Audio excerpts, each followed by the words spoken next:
Assalamualaikum warahmatullahi wabarakatuh. Salam Om Swastiastu, Namo Buddhaya, salam kebajikan.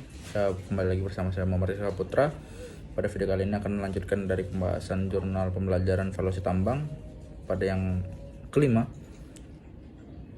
itu membahas tentang 5 poin. Yang pertama itu ada income approach. Income approach adalah metode valuasi yang berfokus pada potensi pendapatan yang dihasilkan oleh suatu aset dalam jangka waktu tertentu, yang dimana kalau kita terapkan pada perusahaan pertambangan itu bisa dihitung melalui arus kas, yang dimana dihitung dari pendapatan yang masuk dan dikurangi oleh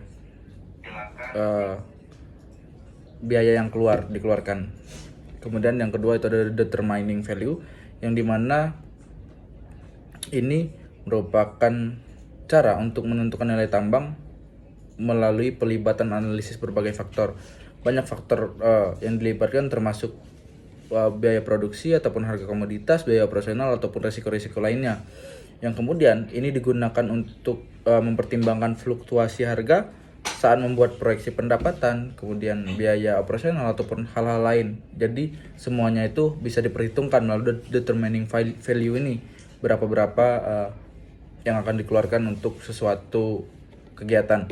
Kemudian itu ada yang ketiga, net present value ataupun NPV, yang merupakan indikator kunci dalam evaluasi ataupun penilaian terhadap investasi, yang kemudian NPV ini dihitung dengan mengurangkan nilai nilai aset sekarang dari biaya investasi awal. Dari nilai sekarang inilah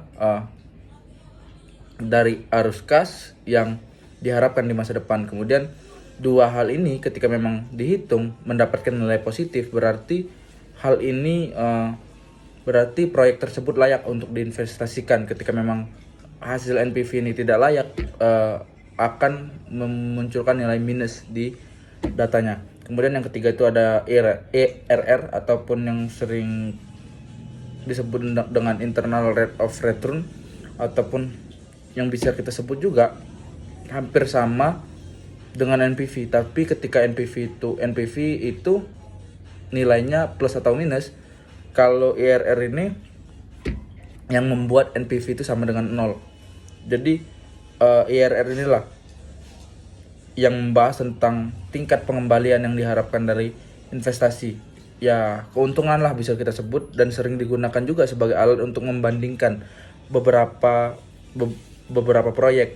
Ya, perbandingan antara proyek 1, proyek 2 yang lebih menguntungkan di mana, yaitu menggunakan internal rate of return ataupun sering disebut IRR. Ya, itulah untuk yang keempat. Kemudian yang kelima itu ada weighted average cost of capital ataupun WACC. Merupakan tingkat biaya rata-rata dari modal yang digunakan oleh perusahaan tersebut, yang kemudian ini juga mencakup biaya utang ataupun ekuitas.